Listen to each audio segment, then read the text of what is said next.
Hola YouTube, my name is Ricardo Lino and I'm a wheel addict. Right now you're about to hear my fifth skate talk. Today we're gonna be talking with someone which isn't less of a wheel addict than I am. For some of you who don't know, I do work with product development and I do work with marketing for Powerslide. But today we're gonna be talking with someone who does basically the same and a little bit more and for way longer than I do for another brand, Rollerblade. Today we're going to be talking with Tom Hyser. So let's make the phone call.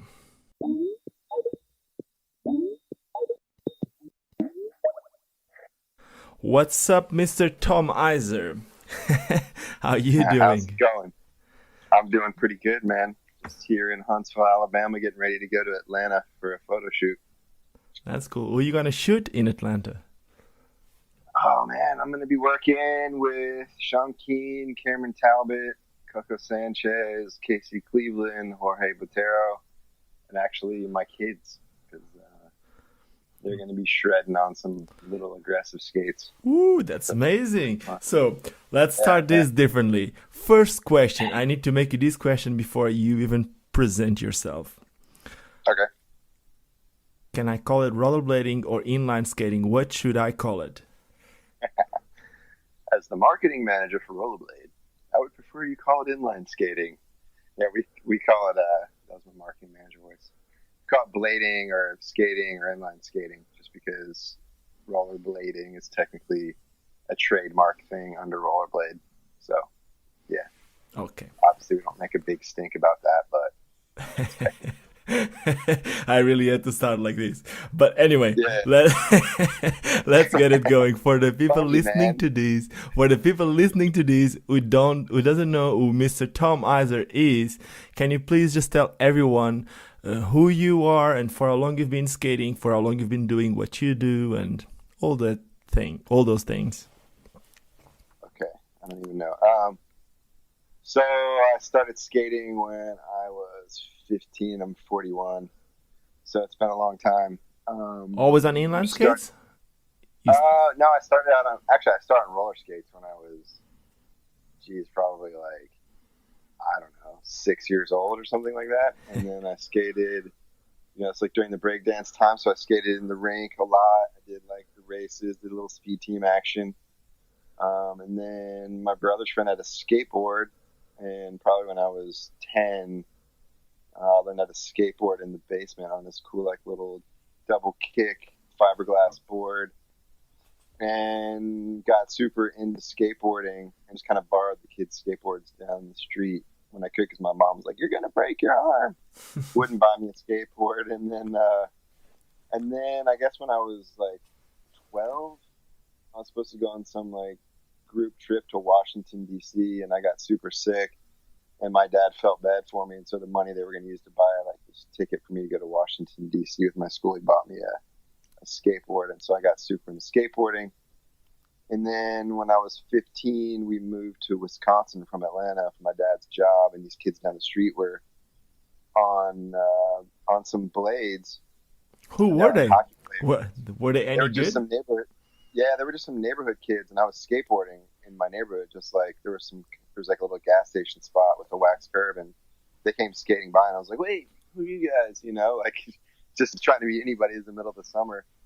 And they're like, "Hey, man, what's up?" And they're like, "You should get some of these rollerblades because we play hockey." And I was like, "No way, because I want to try hockey. Like, I don't know what I'm gonna do in the wintertime here because it snows all winter in Wisconsin. I knew I was gonna be bored." And so they were like, get some skates and we'll teach you how to play hockey. And like this is before I knew like this.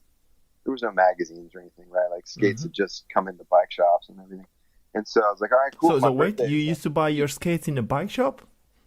yeah, like so there Mm. was a bike shop in Wisconsin, and like a lot of bike shops when skates first came out sold skates and ski shops as well.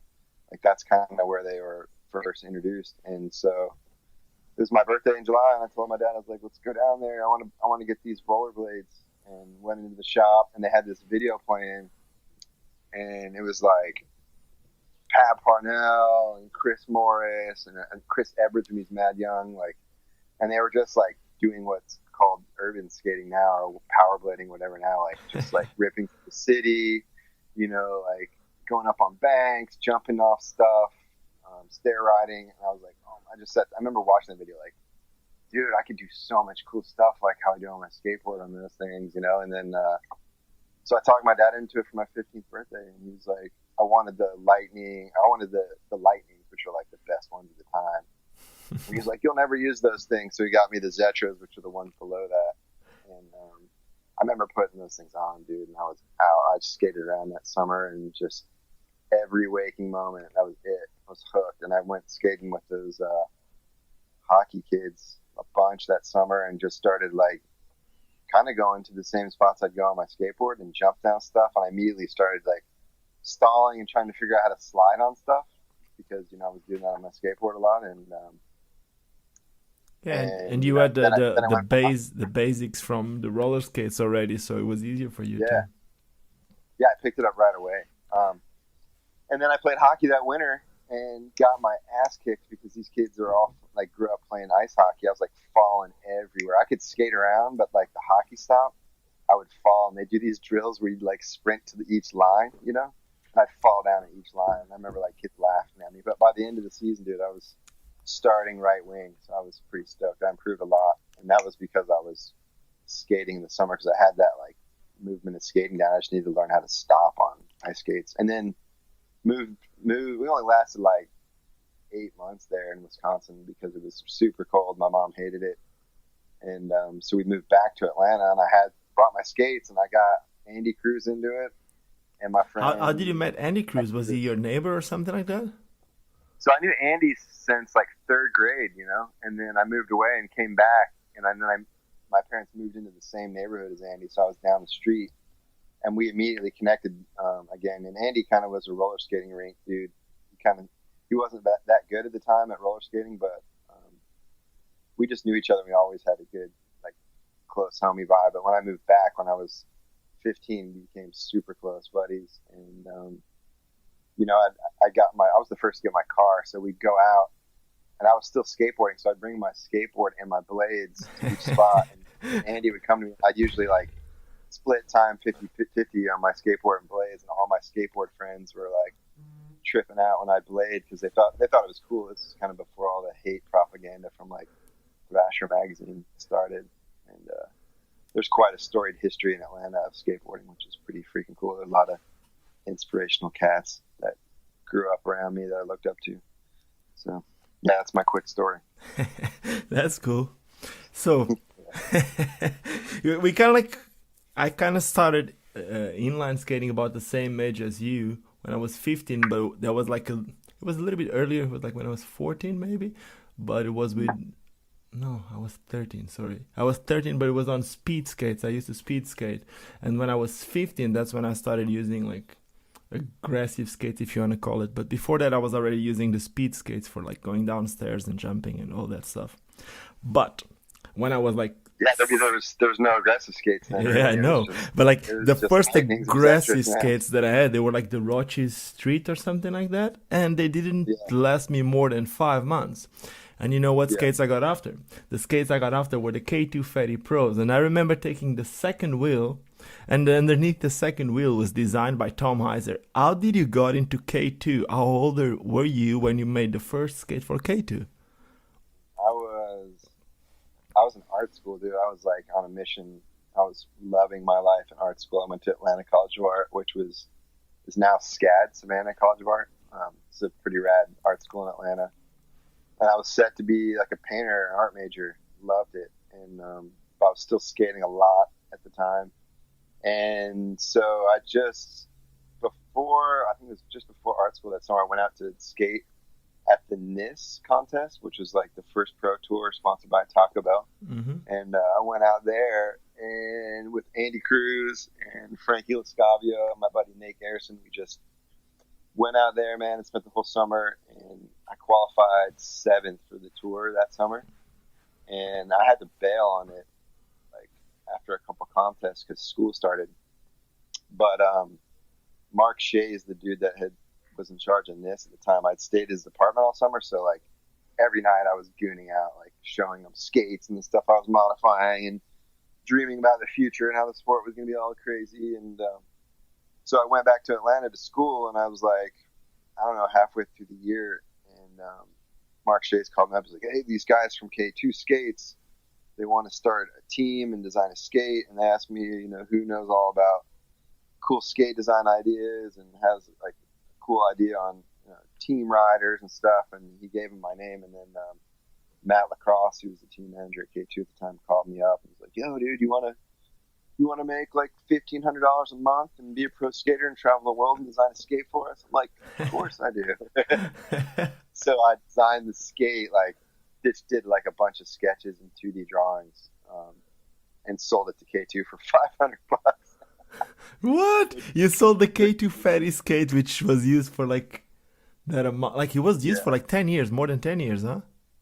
I mean, they still made the basic design till like what? I don't know, until like the Shrine and the Lennon skate came out or whatever. Yeah, but still then, they still had the K2 fatties. Yeah, they did. I wish I had $1 for every one of those skates they sold, because they sold a lot of them.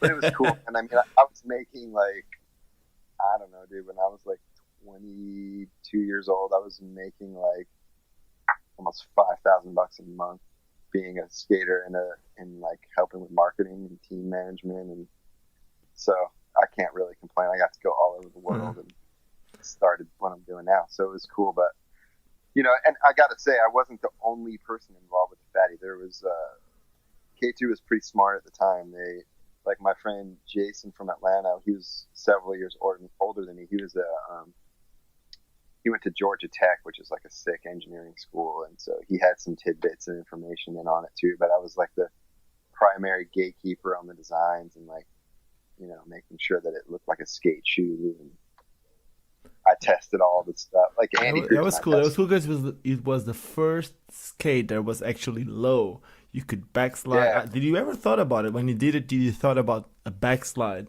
skate or anything like that, or just ended up being like? We like met a Bruce in New York.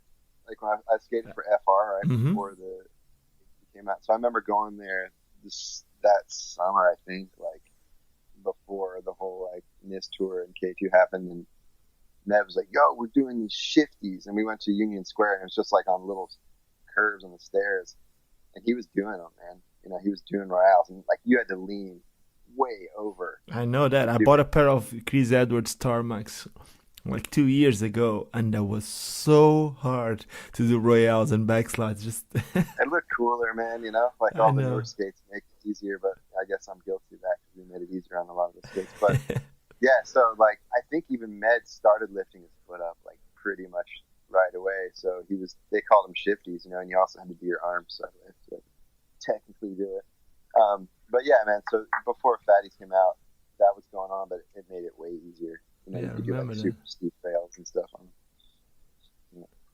And then, when did the thing came to put like a little backslide plate? Because I remember from the first Fatties to the second ones. What's that? Was that it? They put like a little insert plate, like a backslide, to make it a little bit harder, wasn't it? Yeah, it was just to make it last longer. But I mean, right away, as skaters, we were like, we need to modify the molds. We need to like make the sole plate wrap around and be hard on the side. And they're like, that'll cost too much money. Yeah. You know, which is ridiculous because at the time they were selling enough skates to like retool the molds to do that. But I remember arguing with the engineers, and they're like, it's not possible to make it hard on the side. It's gonna, you know, and I'm just like, what?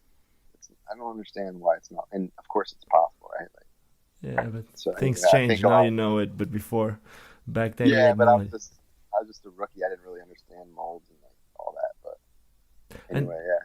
And how did it ended up with K2, or was it a change from K2 to Rollerblade, or it just ended up with K2? And so at K2, man, what happened? Like I guess it was like 1998.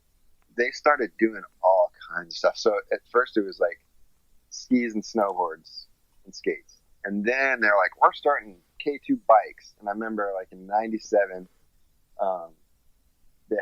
They bought ProFlex mountain bikes, and that was like the first full suspension mountain bikes. And then they started BMX bikes too, and the suspension bikes came out with like oil-filled coil shocks, which is pretty ahead of its time. and the shocks were just exploding like on the first bikes that came out, and it was this huge, crazy expensive thing, and they invested a ton of money in bikes, and it failed. And that was about the same time that inline skating, it didn't like die at all, but it slowed down quite a bit. Like the whole hype kind of took a notch down. And so K2 made a bunch of cuts all around, and I was one of the dudes to get laid off. And so from one day to the other, you got kicked out of K2 as a team skater, or the whole thing got. My team skating thing slowed down a lot, man, because in the 96 X Games, I don't even know if it was 96, whenever, the first X Games, man, I was warming up for the contest, and I just did the big, huge ledge next to the rail. I'm like, I'm doing the rail. I'm like, we've been doing huge rails, front-siding huge rails, and my dumbass put brand new frames on, and this was the K2 Soul Slide skate, which was before the Fatty. So I had these big, tall aluminum frames, and I had just gotten off like these. I cut down some carbon fiber race frames that I was using and made this short little frame with these huge grooves, and that's what I'd been skating. But they were like, "Oh, we'd like you to skate the real skate in the X Games." I'm like, "Okay, cool. I'm just a rookie, you know." And like, hopped on these brand new frames. They didn't have really any grooves, and I jumped on that rail, and I was going to frontside to fakie, and it was like a, I don't know, 15 stair rail. I remember that rail. It was big, and they had us warming up like in the evening. So the ground, they didn't know how to make the ramps back then, so it was just basically like paint on the course with sand thrown in it for a little bit of grip. So it was just horrible. But it was at night in Rhode Island, it gets kind of moist in there, and so the ground was a little wet. And I went down that rail, and my back foot slipped out of its groove, and I felt it. I was like, oh, damn, I'm going to have to come out forwards. And I was fully positioning myself to come out backwards. So I landed kind of 90. I know what that is. You broke your leg like that. No way. Yeah, and the ground was kind of wet, and I blew my ACL right there. I was like, oh, my God. I knew I was just jacked. So after that point, man, I was just like, wow, this sport's pretty freaking dangerous. And I just blew my knee apart, and that screwed me up. So for like a year and a half, my knee would just pop out. And even after knee surgery, it was weird. And so I got more and more into like the marketing and skate design. I was still skating and doing a lot of stuff, but I wasn't full like stuntman anymore. You know, I kept it just tech and skating mini ramp and like, you know, just doing it all on my terms and not worrying about skate contests because I didn't really have to, because I was getting paid for doing the other stuff. So skating actually became way more fun when it wasn't like trying to be a pro, because it didn't matter, you know, like I could just skate on my own terms, you know. So that's kind of what happened there, you know. And then after the whole K2 thing fizzled out, right away I was like, oh, I've always wanted to start my own skate shop. I'm moving back to Atlanta. So I was in Seattle, and I called my brother up, who was all into like, you know, the tech side of things, and the internet was just starting to pop off. And my friend Frankie Lascavio was a graphic designer at art school with me. I called him up, and I'm like, look, we're starting an online skate shop. No one's doing it right, and no one really had anything. Roller Warehouse had just started out, and their website sucked. And we had the connection to do something super sick and custom, and we started Skatepile.com, and that went huge really quickly. And we did that for 8 years. I remember that. And what happened with Skatepile? So Skatepile went off. It grew insanely in the first 3 years. We were Rollerblade's #1 aggressive dealer and one of their best accounts, actually, for, like, I don't know, 4 years. Selling everybody's stuff. We distributed some power slide stuff, Hyser frames and things like that, and Cosmo wheels. And what screwed us up, really, there's a couple things, but we started Fiziks frames under the Skatepile umbrella. And that was a cool project, like the suspension frames. I remember those. I had like 2 or 3 of those. And, my old boss, he bought all of them from you guys. I think he bought the whole stock from you guys. Yeah, it was crazy. And I think that it's a shame that project hasn't been able to go forward, because I've got like version 2 in my head I've been sitting on for a long time. But what happened was, man, it was like during all that time, so aggressive skating just every year was getting smaller and smaller and smaller. But Fiziks kind of screwed us up, because when you're running a skate shop, your cash flow of how you run a business is like you bring stuff in and you hope to sell it in like 3 weeks if you can, and then you turn it over and you buy more stuff. But when you run a frame company, it's different, because you go and you have a manufacturer and you say, okay, I want like 6 months of stock, maybe even farther out than that, and you buy this big bulk of stuff and you sell it to your distributors or directly, however you got your business set up, and you have a lot of money tied up in that. And so the cash flow for those two businesses were totally opposite. So there was a lot of upfront cost to start Fiziks, and we had this crazy dude we were working with that crazy in a good way and crazy in a bad way, right? Like he's an inventor. He kind of came up with the basic idea of how that suspension system worked. And early on, I was working with him on that, and like his version that before I got involved with it, you just like ride off a curb and the wheels would go and stop on the bottom of your boot and you just wipe out, because there was no suspension control. And I helped them develop like the way the rock arms smack against the stop lip inside there, kind of like how scissors work in a way. And dialing in the urethanes and the shape and the design and all that. But he was very difficult to deal with. And right when we went to the market, he's like, kind of started freaking out about his contract that he'd signed. He didn't really understand it. So he was a pain in the ass. And we started fighting a lot about all kinds of stuff according to the contract that he didn't understand. And then the other thing that was crazy is we were making them in California. And then that was costing us a ton. So to make money and to compete against like ground control, he was selling like $50 frames or like $45 frames. It was costing us that much for us to make suspension frames. The ones with the aluminum arms or the ones with the plastic arms? Aluminum arms. So it was like $65 our cost to make a pair, which, so you had to sell them technically for like, I don't know, $180 to really make the margin that you need to make. So then we're like, all right, well, we got to make them cheaper. We can go down to Mexico and make them. Just give me a second. There's an helicopter landing close to my house. It's so good. So we switched manufacturers with some kid down in Southern California. His dad was a rich dude and that made like packaging for all kinds of big companies. And they're like, he contacted us and he's like, yeah, we can make these way cheaper. I got this big facility in Mexico and we can cut your costs by like 35%. So we're like, all right, let's do it. And so we sent our molds down there and we put our purchase order in, and our stuff didn't come for like 7 months. And we had a full team and ads we were running and, warehouse space. And was the whole team getting paid back then? Yeah, we were paying for all this stuff, And then finally when the frames came, they were like watermelon pink, which was not going to sell at the time. They were supposed to be red. And so Fiziks really screwed up Skatepile. And then at the same time, while that was going on, things like Yahoo platforms came on for online shops, and you could buy like already built online shop platforms where we had a custom setup, that was more expensive to run. So guys like Aggressive Mall came on and they had way, way lower overheads. They weren't trying to run a frame company, and they were able to come in and basically do our exact model, like sponsor cool teams, have webzines. And there was several other guys at the same time that came on. So suddenly we went from like 2 competitors to like 6 in a year and a half, plus the Fiziks drama, and the sport was slowing down. So did you end up losing money with Skatepile? Our investors lost money, but we were able to pay all of our vendors. So everyone that supplies you frames and skates and wheels, we were able to pay everybody back and just sell it. We sold it to Roller Warehouse in the end. And what about Epoch frames? So Epoch frames, yeah, man. So that was like after Fiziks. I've always messed with skate design stuff and frames. I just do that like on the weekends. And so I had the design for an aluminum frame with like a cap structure that would go over it, so the frame would be real strong, and all you gotta do is replace this. Yeah, probably because cap. Like the Fiziks, some of the problems with the Fiziks, at least that I had, was like they started breaking after a while, right? Especially because back then, with me, I'm not complaining about the frame.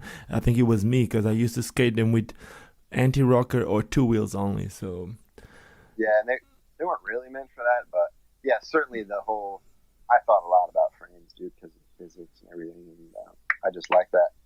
And so the Epoch frame design just came about, and there was a machine shop down the street. And I made this prototype frame, but I was broke because Skatepile was basically ending, and I just had Isabella, my first child, and like life was getting pretty real, and I was in debt. I was like, man, what am I going to do? And then Kevin and Scott Racer were two local rippers I remember that both would of come them. by Skatepile. And they're like, hey, dude, we just inherited money. And they were like, we'll help you make this frame. Let's start a frame company. I'm like, awesome. I was like, I know how to run businesses and make stuff, and you guys have the money and you're ripping skaters. Let's do this. And so the whole relationship started, and I was like, okay, so I'm going to run the business side of things. You guys are going to skate. And they're like, sweet. That sounds great. And then right before we started, like, making a deal, we had a contract and, all that stuff. And I sold, and well, let's see how it goes. So right as we were about to start, they just started getting all like in the business about like how to run the business and had these crazy ideas that didn't make sense because dudes had never even had a job, Yeah. And they're like, well, we gave the money, so we want to control the business now. And I'm like, nah, dude, that's not how our contract and our agreement was, like that's not how it's going to go. I was like, I'd rather just sell you guys the idea. If you want to run this business, I'm not going to argue with you guys. You have no business experience at all. You're ripping skaters, but like, I'm not running a business with people who don't understand business because your idea. Because in the end, it would be your name in it. So. Yeah. So they're like, okay, we'll buy the frame design from you for $20,000. I'm like, sweet, let's do this. I'm 20 grand. I'm broke. This is great. I got a million frame ideas. This is one, that I've got in my head. So they're like, okay, boom. And so they wrote me a check for $10,000, and then a year later they were supposed to write a check for another $10,000 when the frames came to market, and they never got it together to make the frames come out. They made a prototype that was it, man, and they never finished the job, and they just disappeared, dude, literally. Yeah, no one knows about it. I remember they used to be amps for USD, but then I stopped seeing them. Yeah, they literally, like, when it came to pay me my other $10,000, they were like, oh, we're going to disappear. And they literally, like, disappeared, dude. But they were really good. When those hurricane grinds came out, like sliding on one foot, spinning like Robert Levinos came out, they were like the kings of that. They were super sick. And it was just sort of this strange thing, man. Like, one day, Scott Racer showed up and he's like, we want to run the business because my dad said we should run the business. We gave the money. And I'm like, nope. And so that right then I was like, I've been down this road before. So I got out of it, man. And, just the lawyer fees to get my other $10,000 would have probably cost me $10,000. I was like, whatever. It was easier that way. Design, I'm out. And I was so busy trying to figure out what I was going to do with my life after Skatepile because all I'd known is skating up to that point. And at that point, my son was born. I had a mortgage, and like I owed like $25,000 on credit cards from Skatepile, and I was screwed. So I went and interviewed with Ford to sell like trucks in Atlanta. And at the same time, I was like, man, it would be such a shame all I've learned from skating and Skatepile and K2 and everything to just go work for Ford selling trucks. So I contacted Rollerblade, and I was like, look, I know you guys need my help. You guys are making weird decisions in skates and marketing. Let me come in and help you guys. I sold your products. I'm like, yeah, man, you sold our stuff really well.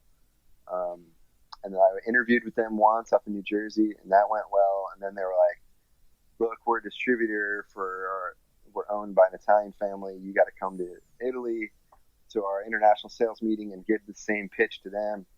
And if that goes well, maybe we got a job for you. And so I flew over there, dude. I wore a business suit, like the full deal. Met the owners and the managers, and I had a good meeting over there. And then I got back from that, and a couple weeks later, they're like, look, we want to hire you to come on as our aggressive skate manager. We want to design an aggressive skate from the ground up. Was that the solo skate? That was, but obviously the solo skate wasn't from the ground up a new skate in the end, which was a bit, I was a little frustrated with that, but from a business standpoint, I understood. So was it your idea to come out with the bigger wheels? I remember that was the first skate to come out with 72 wheels, right? No, actually there was a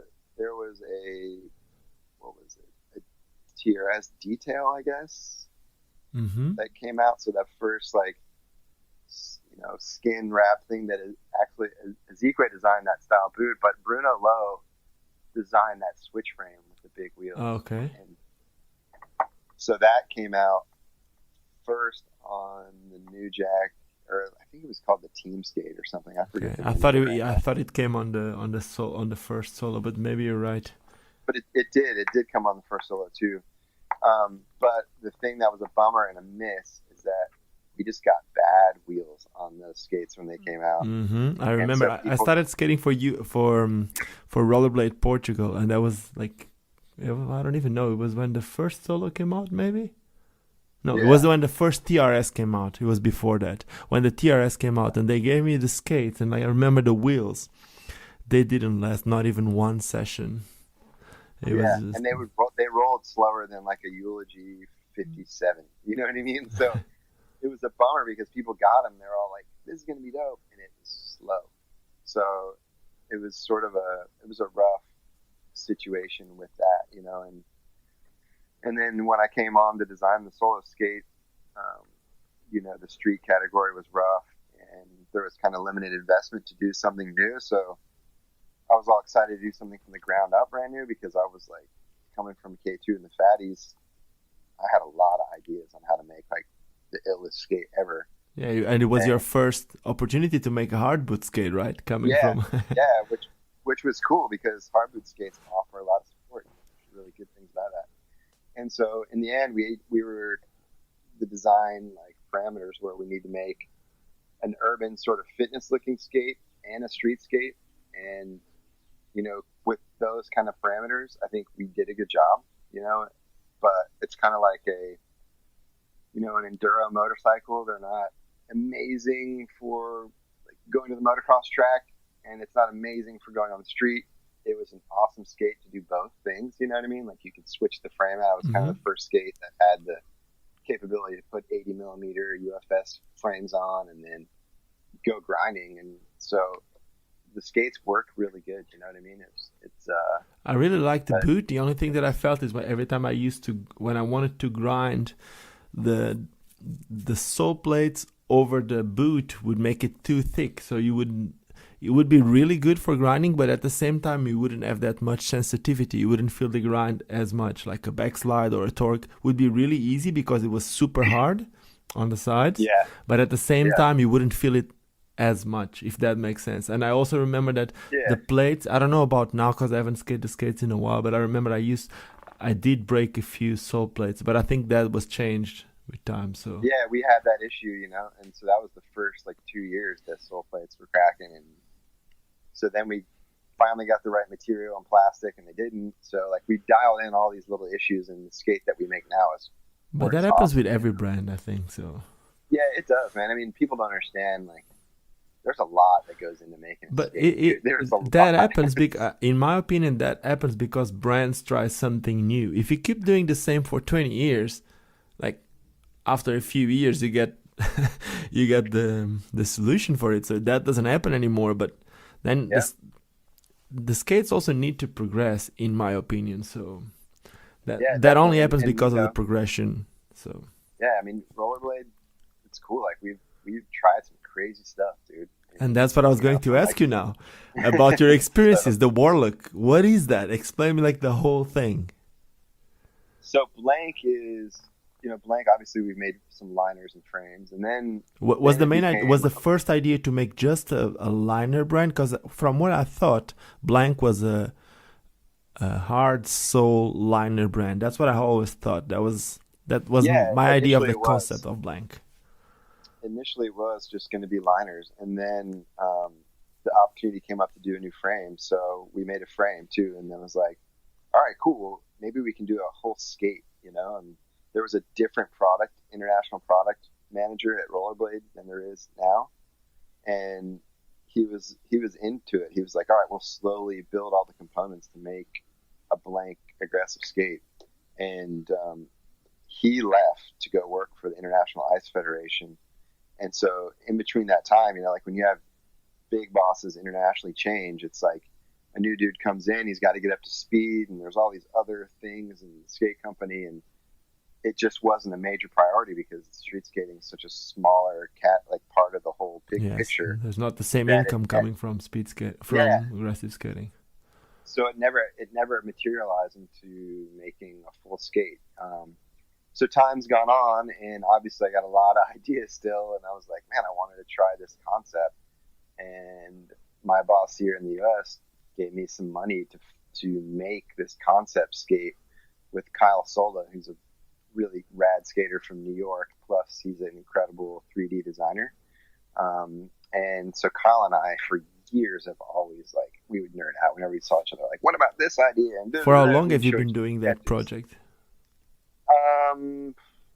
That went on for like a year and a half. We kind of messed around with. So let me just explain for the people listening to this who don't know what we're talking about. So this year at the Winter Clash, who else was skating this skate? Was it just you? It was just me and Kyle, and then a bunch of other skaters tried it. Yeah, there was a few people with a skate that looked kind of different from everything else. So you might need to just Google it, the Warlock. Yeah, if you go to Blank Rolling Products on Instagram, you can see the skate there. But so really, it was just a concept skate, like, you know, how Lexus makes concept cars that aren't ever going to come out. So it was really to test some ideas, and we learned a lot from it.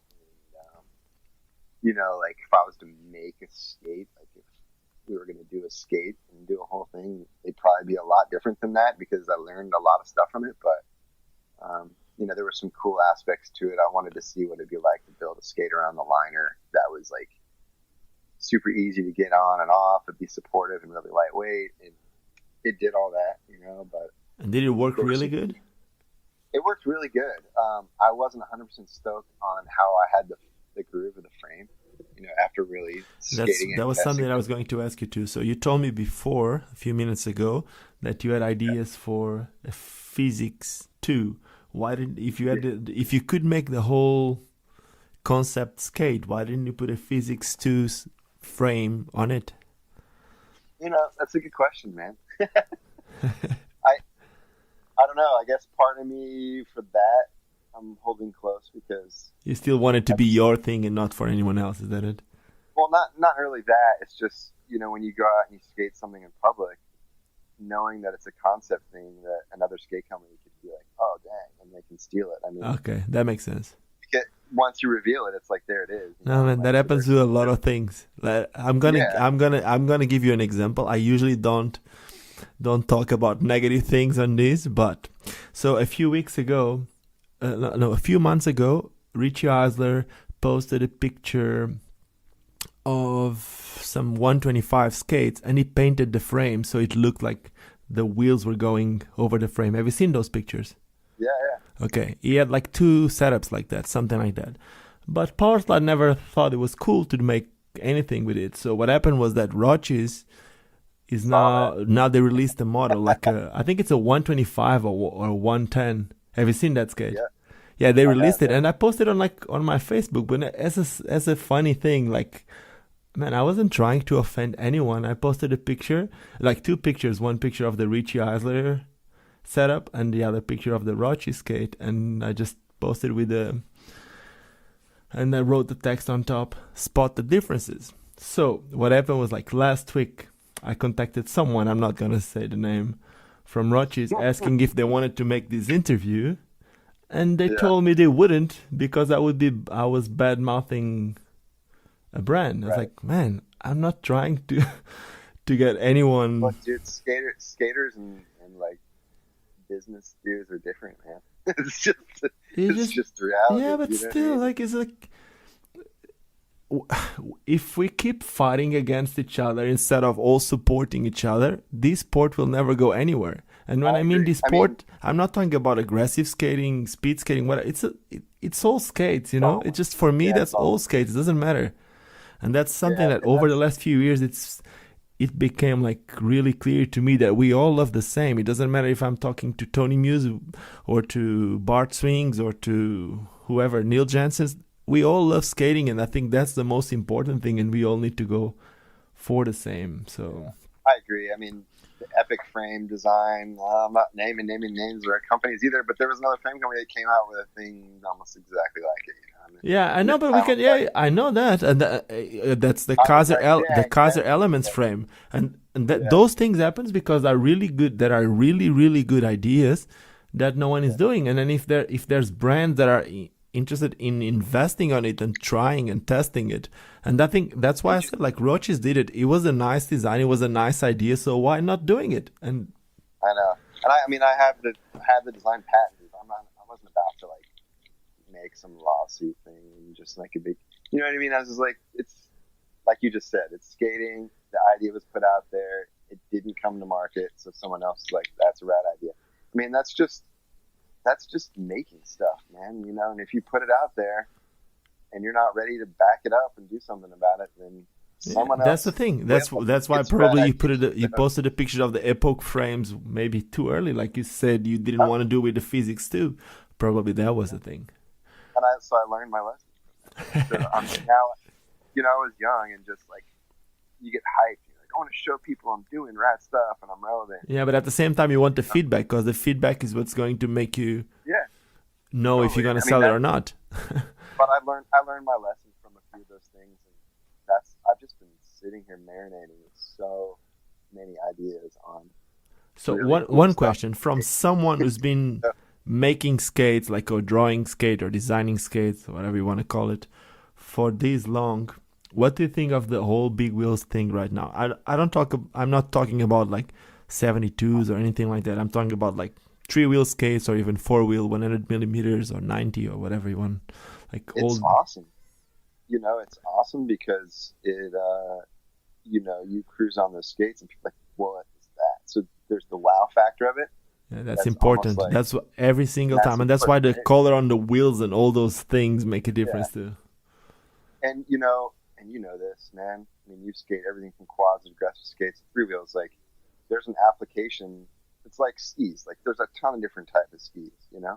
So I think 3-wheels has its purpose. Like, it feels different and it's fun to cruise on and it turns and you can, like, carve differently. But, you know, like Gabe Holm, one of my guys I flow. Yeah, he's amazing Boston. Downhill skater, huh? Yeah, dude, and he rides 5 wheels. I know, and I was going to tell you something about that guy. You need to get that guy filming something, because I know that he is freaking amazing, but we didn't saw anything from him. Give him a couple days is all I gotta say. I just saw his new edit. It's ill. Yeah. So, you know, there's you know, 3-wheels rides differently, and there's a feeling of when you ride 4x110s over a rough surface. When you ride 4-wheels, it displaces the vibrations differently, and some people argue that feels better. And short track guys, some will argue that 4x110 is better in a short track, and another guy may say 125 is better for a short track. And then it's also the grip, which is different. Of course, if it's 3 wheels, if you're going like on a really short track, some people say that there's less grip. But then in the end, if you look at the results, like on the indoor championships in the USA, they get, I don't know why, I don't know how to explain it, but I know that they get better times and they do better results with the 3 wheels on the short track, which it doesn't make sense somehow because it doesn't have the same amount of grip. So I don't know, like, but it's like, I don't know, man. It's like, where's the limit? It's cool to it's just cool to play with all these different things, and it keeps the sport interesting. You know, I mean, it's like I saw you starting to ride quad skates in the skate park, and I was like, yes, man, because Brian Wainwright, one of my good friends, when I worked at K2, I made this crazy H block thing, and they took pictures of it, and I don't know what they ever did with it. Like, I would make things in the lab there, and like every once in a while, the guys would like take pictures, and I'm sure they would go look to try and patent things. This is a long time ago, but like we made quad skates, and me and BJ Campbell, and like we started skating. Did K2 add roller skates? No, they never made anything, but we messed around with it. I remember Brian Wainwright, of course, he's still one of, I don't think there was anyone ever that good. So maybe Rene Ulgren was not as good, but like a different level, a different type of good. Really good too. Yeah, it's crazy. And so like just hanging out with him, that got my mind going on that. And like I started making sketches for aggressive roller skate stuff, and I still have that stuff. But again, it's just like, you know, it's never found its home. And then I saw that you got the opportunity with Octo, and I was like, this is sick. Someone's doing this stuff right now. That's cool. Roller skating feels different, man. It's really fast in a skate park. The turning's different. Again, it's like 3 wheels or 5 wheels. Like, it's a different thing, and that's why I love to skate all these different things. It just feels different. That's it. Yeah, I love it all, man. One question: Did you make the roller skate with wide trucks or with uh, skinny trucks? They were whatever Brian was riding at the time. Yeah, I that was was like, how fat, on like earth wide trucks. I remember they did used Brian? like skateboarding trucks. Cause like we just Yeah, came out with a we would just skate, cut. and the skate that we came out, the new one, which is not out yet, it will be out in a few weeks, has like skinny trucks. And for some people, they're still like, no, if you don't have wide trucks, you can't grind. You can. It's just I think wide trucks are worse for grinding.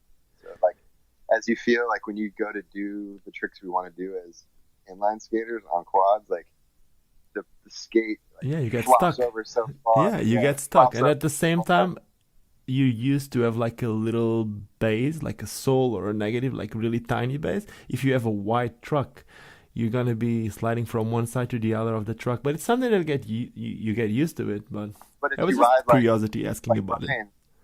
Ryan rides Spider, so it's totally different than how you and I would I approach know, roller man. It is amazing. Like So they call it side stance or whatever, but yeah, it's just. I think he was one of the I first ones to do McTwist, if I'm not wrong. yeah, I think so. Fred Blood and him, like I Yeah. don't know who came first, but Fred Blood was the anyways, first one to do the McTwist, and then there's this guy, Duke Rennie. He was the first one to do inverts way before skateboarders. But yeah, roller skating. If you ask like Steve Cavallero or Lance Mountain or Hawk and these dudes, like they'll tell you like Fred Blood, they influenced what they were doing on skateboards. You know, man, it's not spoken about much, but those dudes now that they're older and their egos aren't big, they'll admit like, dude, those guys they were doing next level stuff on roller skates back in the day. have you ever been to Sports. the Vans um, main offices in California? I've been to the Huntington indoor skate park place, but No, not not that one. They have like the main offices. oh, art It's not school. in any shopping or anything like that in a shopping mall. It's just like their main offices. Inside their offices, they have like a little gallery with all their main products. And one of the first products that you see there are the Vans roller skates. They still have it there. That's it. I sold some drawings, some stuff to Vans when I was in art school, and I don't know what ever happened to it, but yeah, they bought some graphic design stuff I did of some of my art, which was For shoes? pretty cool. Was it for No, shoes? like they were gonna use it for like T-shirt graphics and stuff, That's but cool. I never saw it come out anywhere. I got paid for it. You know Team like from Blackjack Project. Yeah, Okay, so Tim, he had like Tim Robert. I think it was like last year or 2 years ago. He did like an European tour with Vans, just customizing shoes. sick. It was like I don't know. It was just a big thing. I think he did it. I There's don't know some if he did it amazing 1 year or he artists. did it 2 years in a row. They just went through skateboard shops in Europe and stuff like that, just customizing shoes. Our culture is rad. I mean, there's so many dudes that are in pop culture now doing amazing stuff, and I think that's what it takes for our little, like, if you call it aggressive skating or even the whole sport of inline skating, it's like you gotta have. We came from nothing, dude. I mean, we showed up at the X Games and like Chris Edwards was the oldest dude, and like Aaron Feinberg was the best guy, and he was like 14. So like there was no history, and we show up and there's dudes like Tony Hawk and Matt Hoffman, and they've been in the game forever, way before we showed up. So our culture is just now developing. We got like Brian Smith is a famous photographer in I LA, know in Hollywood. and there's Brian Kanowski, there's plenty of artists, dude. There's Matt Andrews, and there's a lot of dudes that are super sick with what they're doing outside of the sport. That it's how our sport will get the credibility in the real world, I think, and that's happening, which I'm excited about. Yeah, it's just a That's shame that some people that used to be a lot into skating, and then when somehow they get famous, they just somehow act like they never did it. Yeah, it's because it's not cool. Man, it's not Dude, cool if I you don't think want it's it cool. to. You know what I mean? Yeah, I think it's cool, but like, dude, the reality is like, we're like, the sport is. I mean, it's hard. Like, people get on skates, and it's harder. We were just talking about this in this branding exercise thing I was in New York. It's like you get on skates, like if I got a couple pro skiers, which I did recently, on skates, and they can skate around, but when it comes to an incline, to slow down, that's where things get sketchy. Like if you don't understand how to carve and use your brakes and all this stuff, like it's not easy to hop on skates and look cool. Yes, I know what you mean. Where you can get on a skateboard and you learn to push around and you're turning and that, or even roller skates, it's like there's so much more to balance on. So your style automatically looks better. You don't need to think about putting your ankle in the right position and not leaning inside or outside and all that stuff. I mean, even someone that's good at skating that comes across bumps in the road, all of a sudden you're like, whoa, and you can like... I can give you a better example. Even some aggressive skaters shouldn't be free skating. I remember like Matt Mance, he was just so good. He had like these, I don't know how to explain, but I remember the way that Matt Mance used to skate. Anti-rocker skates weren't really made for him. So the skates wouldn't turn every time that he used to push. I don't know if anyone else remembers that. So he had to always lift the front wheels and kind of like keep the back wheel in the floor and just do like a little front spin with the back wheel in the floor and just lifting the front wheel so that the foot would go to the right position so that he could push into the right stride. Because it was. I think anti-rocker skating and small wheels ruined the sport. Like after looking back on it this long, like it did, because it make you look awkward. Yeah, when I first started, we rode 70 millimeter fat boy wheels on TRS skates, and we'd go to Atlanta. We'd park on one side of the city, and we would session all the way to the other side, up and down hills and over crappy terrain, and we could still do our grind. And you could haul ass and wall ride and stair ride, and the sport was super fast paced. And then when roller grinding happened, like that's a good name, roller grinding. Yeah, I mean, we would just go to the ledge or the rail. Yeah, it is, man. Like, skate 4 blocks down. Just think of it like as someone who doesn't skate. You're just walking down a street, and there's these guys that just come down the street and skate from one side to the other. That's cool. These guys are just moving around and having fun. Then there's this other group of people just sitting 5 or 10 meters from that bench, and they're like waiting in a line, one at a time, do like 4 or 5 steps, and then they roll and then jump to the bench, and then they go back to the line and they do that. I don't want to talk bad stuff about myself because I did it myself. But if I think about it, for someone who's not skating, it looks kind of weird. So yeah, it does. Like you can't even see the wheels. I mean, I like to go grind and stuff, man. I love it. But I think the coolest thing is, like, I don't know, there's some cool frame designs that are out right now that are kind of addressing that issue, you know, where you can grind and you can roll pretty good. I've seen those Oishi frames. Is that how you say it? I think how you say it is Wish. Oh, I think. I don't know. Yeah, maybe that's the way to say it. Like probably. Shadow. Yeah. How's that word? But yeah, it's that kind of stuff's important because it's bringing those worlds together. Like Richie Eisler's pro skate was awesome. I was like, okay, sick. I sucked at grinding on that skate, so I try and but you buy a skate with 72s flat, right? Yeah, I bought Richie's skate and like tried it, and I was like, man, I'm not as good as Richie is. Which ones? I mean? You got the carbon freeze or the? No, I got the 72 Aeons. Yeah, I tried. And it was like, I mean, I could do tricks on it, but I wasn't about to shred. I've seen. I don't know. Was it? I don't know. I read some interview of someone who actually said something which is quite smart, which is when a kid goes to a shop, usually, you know it, you had a shop. I have my little shop, which is nothing like close to what Skatepile is or was. But the thing is, someone goes to the shop and usually they look at the skates, and if they see a pro skate, that's what they would want to. Not everyone has the money for a pro skate, but even if nowadays some pro skates are a little bit cheaper, but that's the one they would want to. But then usually a pro skate comes with smaller wheels, and it's not really like a comfortable ride, or like not an enjoyable skate for someone who doesn't skate or who's starting. So if you get if you buy a pro skate that you put the skate on and right out of the box skates like super smooth and like you feel like you can skate, That's amazing, and that's why I think it was a really good yeah. idea. I think the Dustin Werbeski Shadow was also 72s, Yeah. and hopefully in the future Those they'll are cool happen more. things to do, man. I mean, God, I would love to see Frankie Morales skate on like 80 millimeters flat setup. Like, what planet could that dude go to? You know what I mean? Like, Yeah, I think he there's has a just seven. He like, has a 68 wheel now. I haven't seen yeah, him but he still skating that rides the wheel. anti-rocker though.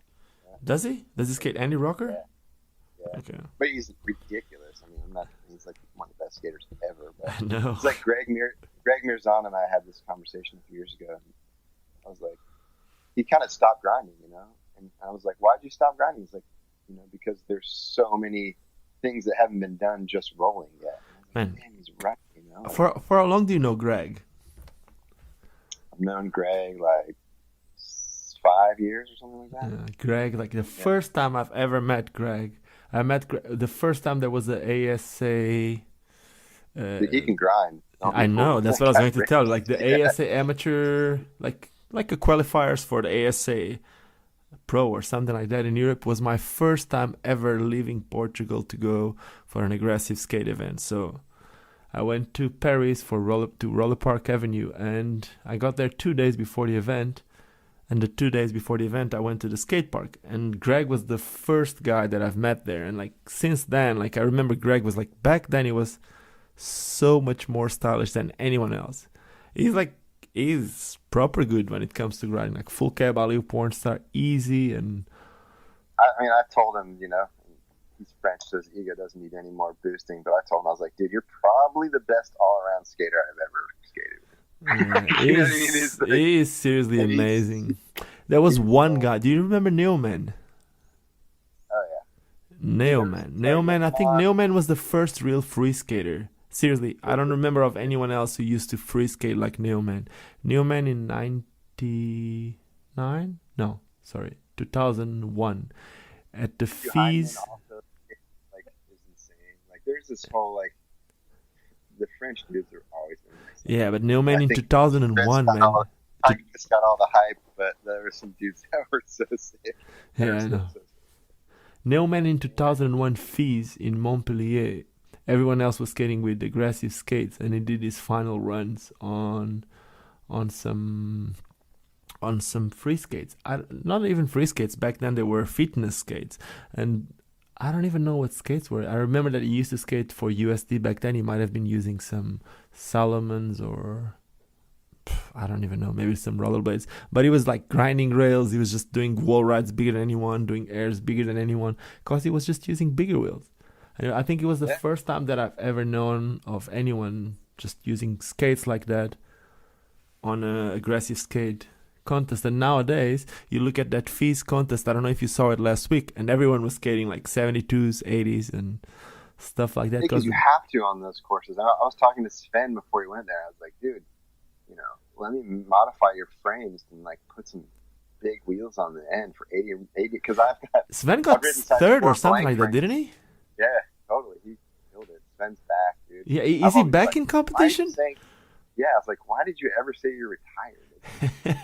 Man, Sven is amazing. He's so good. Yeah, and he's back. He's going to compete, you know, so he's back. He's going to destroy people.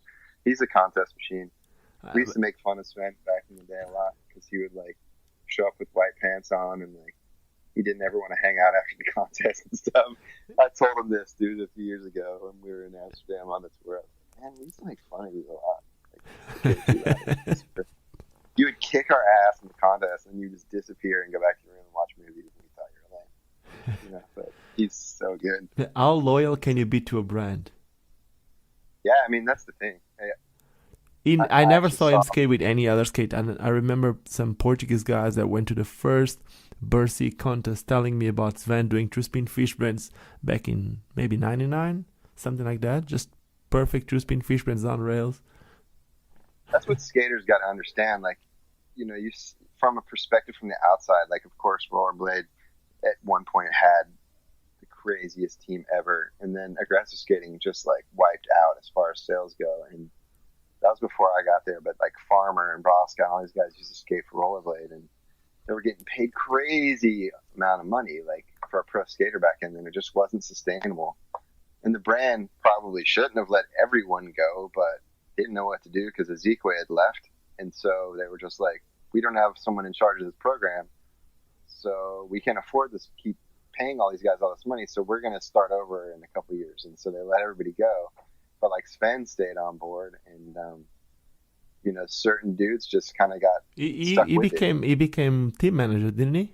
For a while? Yeah, he did for a while. Is he still team manager, or it's you, the team or you? Yeah, I mean, I guess call me team manager, but like the guys I have involved these days, you don't really need a lot of management. Like my wife buys the flights and hotels and stuff for the riders in the U.S., and then Sven manages all the European kind of other international dudes.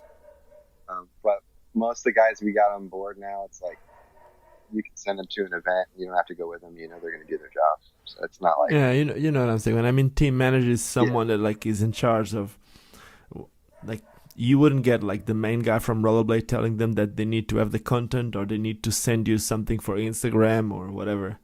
There needs to be like someone in the middle, and that's what I mean by like doing that management, because times change. Like a few years ago would only be like if your team would go to a competition, you'd need to be there, kind of like you would see in the Hollywood movies. Nowadays everything is different, man. There's internet, there's what we're doing right now. It's Skype. Man, I wish it was like how it is now back when I was trying to be pro skater, because like you can explain like the whole mushroom blading thing. Like Andy Cruz and I came up with that term so long ago, and like doing weird stuff like that. You used to call it mushroom blading too.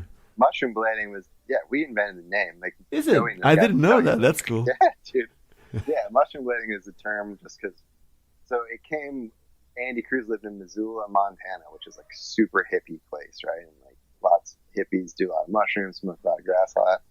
And like he was doing a lot of weird just stuff that wasn't real big skating, because like that sort of got boring. Like just watching people do handrail and switch ups, like that got boring to us a long time ago. So like skating real steep obstacles and doing weird slides and stalls, that was what we called mushroom blading, and that term got out there, and the dudes from Canada took it to a whole nother level, which is awesome. Like, I love that, what they're doing. That's amazing. But, mushroom blading that term was coined in Missoula, Montana. I think my friend Sean Lewis, who's not even a skater, came up with the term. Yeah, but now that I think of, like, Andy Cruz was always like on a whole different level of creativity. I remember, like, man, he went to Bercy, and when everyone was just grinding, he was like, I don't even remember. Was it 1 foot fakie rolling or something like that? Yeah, 1 foot fakie roll. And the thing, like, for most of the people who've never been there, yes, the ledges are super fat.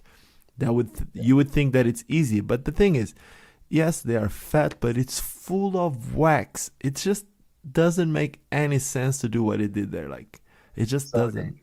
And he did it like in typical Andy fashion after the contest was over. He didn't have the nerve to like do it in front of everybody. So like after everyone left, he's like, "All right, I'm doing it." Like, you think he was scared of being judged because he had like a different type of skate from skating from everyone else? No, Andy didn't ever care about what anyone thought, dude. He was nuts. Like I remember we went out to California to the Mist tour, and like, you know what a hippie skirt is? Like the long skirts that sometimes hippie dudes will wear. You know? So he showed up in Cali with that, and I was embarrassed to be his friend. I was like, "What are you doing?" And he had like one of those Tam hats on, like hippie hats that are like all were hand woven. And like back then, dude, that was pushing it. And I was like, "Don't wear that. You're gonna like people are gonna think we're whack," He just didn't care, and that's what made him so much cooler than everybody, because he just did him, and even with his skating, he was just like, "I don't care," like. And he was lucky because I was a team manager, dude, at K2, so I always fought for his check every year, because none of us ever won a contest, you know what I mean? But it was like... Yeah, but nowadays, I keep saying the same. What's your opinion? That's the question that I want to... What's your opinion about competition for you nowadays?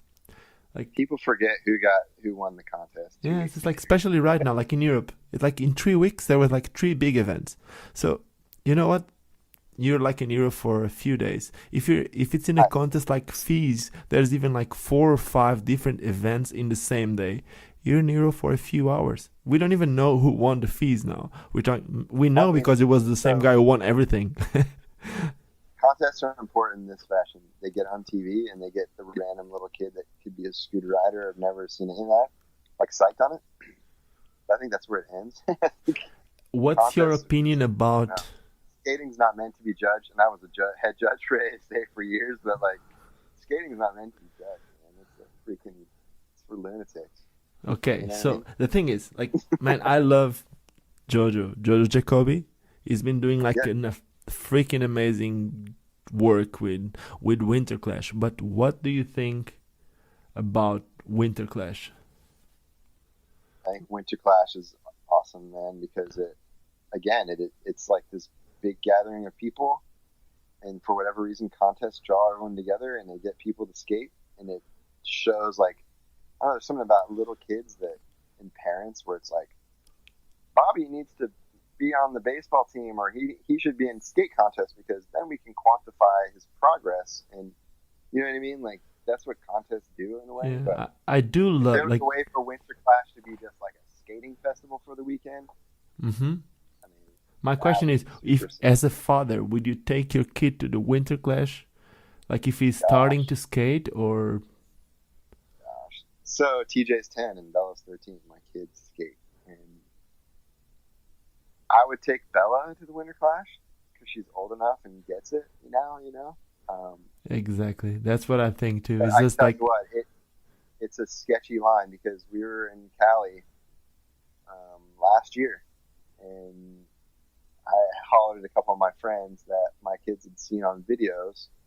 I'm not naming names, and these dudes aren't bad guys for what happened, but like we went to the skate park, and they were super juiced to skate with these dudes, and two of the guys rolled up with joints in their ears, and like it's like, come on, dude, you know. And then they like sat sort of stealth in their cars right next to the skate park and proceeded to blaze, and you know, and my kids were like, wow, like those dudes are smoking in the car. They thought they were smoking cigarettes. I'm like, yeah, you know, some people smoke. And then they got out on the course and they're sitting there talking together. And my son just wanted to like skate with them, you know, like literally he's like standing near them trying to do tricks. So they'd be like, yeah, sick, you know. And they were like not really engaging with him at all and picking up on the vibe that this little kid wanted to skate with them. And then these dudes sat there on the ledge and started talking next to my wife and my daughter. They're like, yeah, I'm fucking bitches, and like saying all this just stuff, man. And it's like I you feel left kind of that session. embarrassed for being. I Yeah, know dude. what you mean. My kids were totally let down. Their whole objective to show up at that session was to get autographs and skate and like bro down with these dudes. And I left so frustrated that night, and I was just like, Shame. man, where's our sport gone? Like, you know, we partied like crazy and did our thing, but it was like we did that at the hotel away from the skate course. And when we went to the skate park to do a But demo, we did our job. you know Then what? we left and we partied at our hotel, you know, like, But and that's how, like, back then, that's how, marketing like, wise, think about it. Back then, marketing wise, wouldn't it be cool if your team skater would be like smoking weed or whatever. Nowadays, it's some of the brands, they make their marketing around that stuff, yeah. which is, And I think that's a bad idea. yeah, me too. It's just We're because not it's like, skateboarding. Like, if you look at skateboarding, you got, like, I hate to say it, Tony Hawk or whatever, or like Element skateboards. You have these brands that have dudes like Bob Burnquist and like these dudes that can show up to the X Games, and those dudes party, but like they have a pretty clean cut image. yes, exactly. They can do interviews and show up on time, and like Paul Rodriguez and Ryan Sheckler, those dudes all party, but you don't see them smoking reefer at the skate park in front of little kids, right? Yeah, And then you have like Baker skateboards. yeah, Where Dustin those Dolan dudes, and all that. those guys, because skateboarding's so big and there's these other brands to There's keep space that for whole them. thing going. Yeah. There's space for that. Our sport, in my opinion, doesn't have space for everyone to act like a derelict. Yeah, And but that's you just, know what? My it's question when I unfortunate. made I you the think all question that's awesome. when I made Yeah. you the question about Winter Clash, well, I wasn't even going that way. So the thing is, I wasn't even Sorry, thinking. No, it's not a problem, and I really respect that. And like, the thing is, I'm about to become a dad, so it's for sure going to be part of my life, that type of thoughts. But at the same time, something that I always think when I go to the Winter Clashes, I love that event, but I see like people challenging life way too much. You know what I'm saying? It's like that. I don't know if I made a little video about the Winter Clash, and my video was just like how much of a jungle that looks like, because it seriously becomes a jungle. Everyone just wants to be the lion. Everyone wants to be the craziest. Everyone wants to do the craziest trick. But and like I said, I love Winter Clash. I love what JoJo does, but like a lot of people still need to understand that skating can be, you can be a really good skater without challenging life, if that makes sense to you. And Yeah, as a father, like I'm not a father yet, but like I told you, if I was a father, or when I'm becoming a father, I don't want to take my kids to see people trying to kill themselves, if that makes sense. I want yeah, to show it's them hard, people man. I mean, it's enjoying, like, you know. I want to show them people enjoying stuff the same way that I do, or at least having fun and not just battling for life, because somehow that feels like, you know, those fights in Italy or in Greece or whatever in the Coliseum. It's kind of like what's happening yeah, in it's there. Just like, gladiator. yeah, it's just like Yeah, I don't know, man. It's like it's just our sport's real young, dude, and it's like guys like John Julio just had kids, and he's going to realize that too. You know, like when I was out in I think Cali, Vala got there recently, before everyone else. The truth is, I think yeah, Vala got there before everyone else. Vala is more like, yeah, maybe not about the definitely. having fun, more about the being cool, but it's more than, you know what I'm saying. It's more than killing yourself to make skating look good. So Yeah, I mean, they're all about making every trick look crispy, and that's awesome, and I yeah, love that. I love You know that what I mean? too. But I really like it. So it's a yeah, different approach, and I it's you needed. expect, I guess I just come from the old time, whereas like we were expected to be professional when it came to an event, and that came with its sort of unspoken responsibilities of what a pro is like. And I just, I hope some of the like, dudes are like on the course cracking beers, like yeah, or every video part like I has dudes know. cracking beers, smoking cigarettes. And it's like most of the video parts I won't even show my kid, like, you know what I mean? And I it's like know exactly what you're Monte saying. is my favorite skater, but I'm not about to show him the trail of beers edit. It's like, and it's a shame because the kids are not getting into the sport. Like Yeah, but at the same little time, think about it, like kids the not money getting into in the it. sport right now. As a Not there. I get it. Yeah, Yeah, check this. Imagine this. Like you told me that when you first started getting paid from K2 was 96 or 98, you were getting paid $1,500.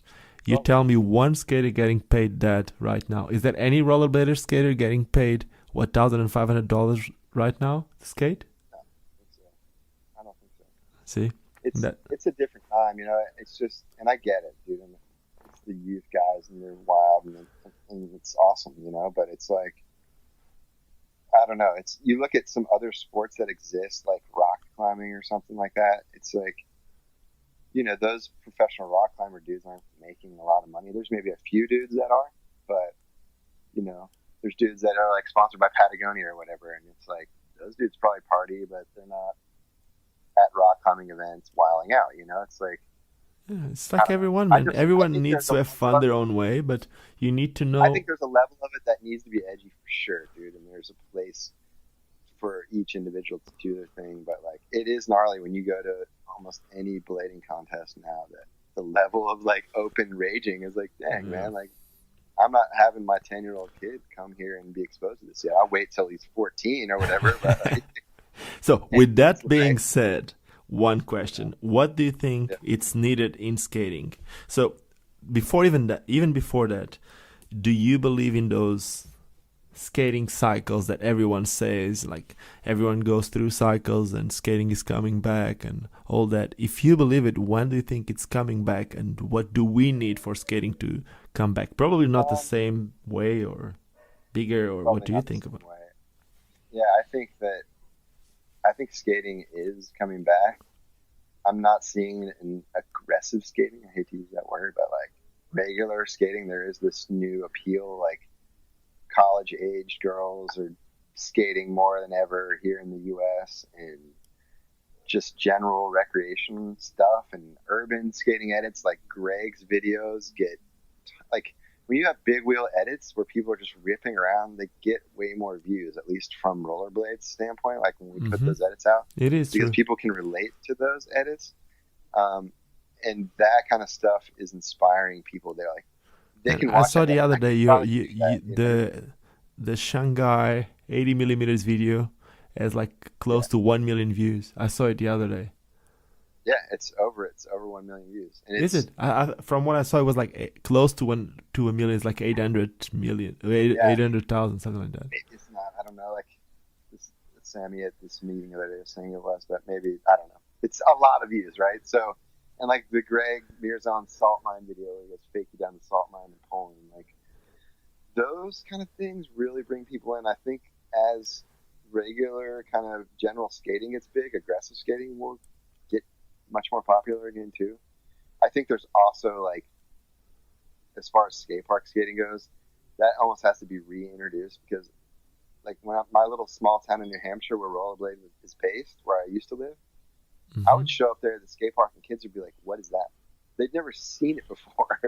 They're like, I've never seen anyone do that on skates before. And these are like kids that are 14 and younger, you know? So yeah, man. You said it from 98 you felt it started going down, and you felt it in your in your own salary. So yeah, totally. It's, I don't know, and it's got to just be, people need to skate because they love to skate, and that's why dudes are doing it. I mean, it's like David Sizemore's not making a big paycheck; he just loves it, you know. And these kind of dudes, that's what it takes, you know. Dudes that just love it, they have pride in it, they want to make it look as good as possible when they make an edit or when they show up to a place to skate, and that's what it takes. And then some TV exposure. I think the Nitro World Games is going to be huge for us. That was on TV here in the U.S. on Christmas Day for like 30 minutes, you know. And Travis Pastrana was like, the bladers they go bigger than skateboarders, and I like to watch it better, and it was super impressive, and the crowd was more amped on this than any of the other sports, and like the Asatokos were the illest, you know. And like to have someone like that stand up there and hype skating, it's so huge, man. And then it's going to happen again this year, you know. So I think that is going to be a good channel for doing it. And then all the skate. Do you know the guys competing this year? I don't know who it is exactly yet. Because that's something that I still think should change. Because like all the other disciplines, they all had to go through qualifying. Even the scooters this year, they have qualifying, but inline skating doesn't have qualifying. We all know there's gnarly dudes like Alfano that should be on there that would go completely nuts, you know. Yeah, man. Julian Coudeau. Julian, have you seen his run in this? Have you seen his run in this thing, like in this Fiz? I don't know how you call it, like the thing that has just come down in a lot of ramps. He's just throwing double backflips in the middle of the run, like. I mean, all that stuff, dude. I mean, and I think the more that, like, the sort of street skater dudes embrace also having a different set of skates for riding big wheels and ripping around, and the more that those two worlds mix, the more exciting it's going to be, and people are going to go bigger. Like, you know, big air, it's cheesy as it sounds, that people have this expectation on TV, like people going huge. I mean, you're used to seeing people doing double backflips on motorcycles for crying out loud, and skaters can go huge too, and they're doing it, and it's just a matter of getting in front of people. And then I also think speed skating can be bigger, like inline race, like the stuff Bart Swings does. And man, were you in Berlin? Yeah, you were in Berlin. That was the first time I think I saw you, and just he did 56.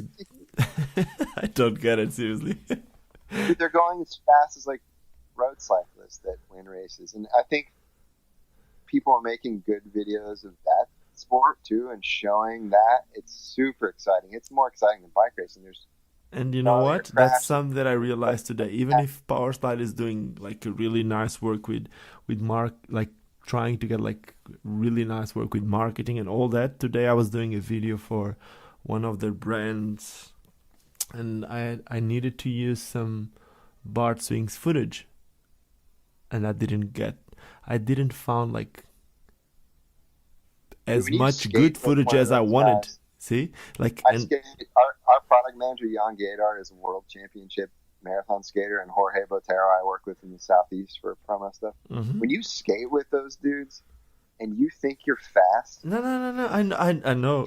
it's another planet, dude. Like, I'll be skating as fast as I can on 125s, and I'm going fast. Like, I'm going like 20 miles an hour. These guys go by me like I'm standing still. It's amazing. Have you seen the video of the fastest lap from Bart Swings in the 24 Hours of Le Mans? Yeah, it's nuts. It's just watch that, because that was one of the clips that I used the footage for. I think Basic, marathon skating, dude, like, it just, someone with a good marketing sense and can market that sport and make it super rad. Like the Berlin Marathon video that they make is good. Like the one that they have, like the short one that shows the highlights, is done really good, you know. And yeah, Mark is good. Mark is really good.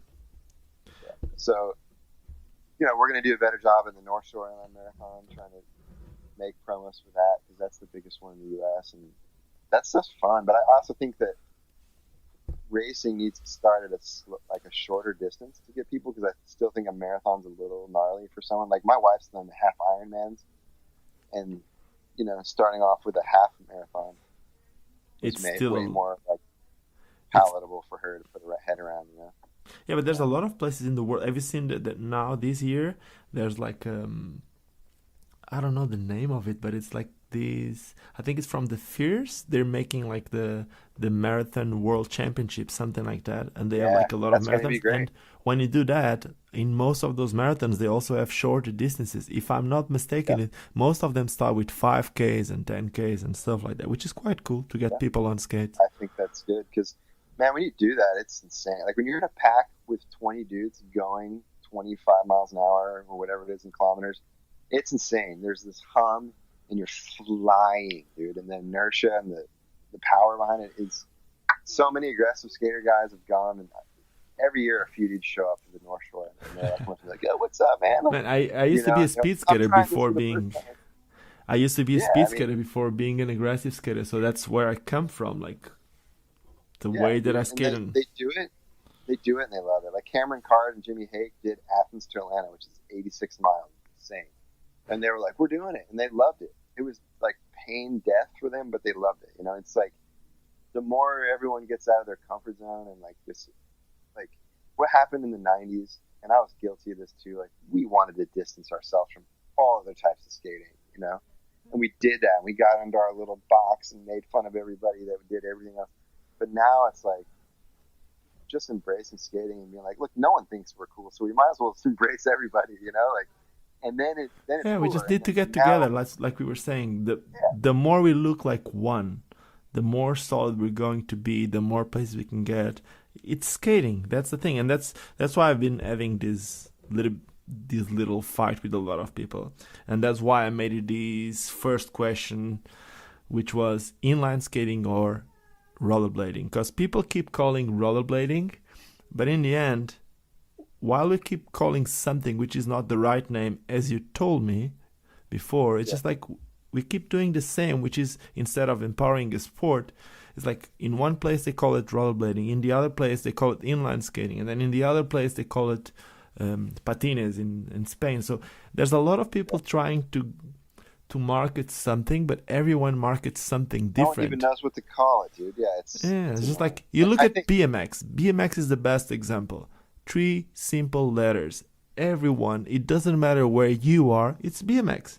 There's no other short name, there's no other long name, there's no other name for that. It's BMX, that's it. On a track or in the streets, it's BMX. I'm pretty proud of, like, Rollerblade as a company, as a brand. Like, the fact that you look on our team page, you got Sean Keane to Jorge Botero to freaking Greg Mirzon. Amazing. All in the same page. That's seriously all on the same page.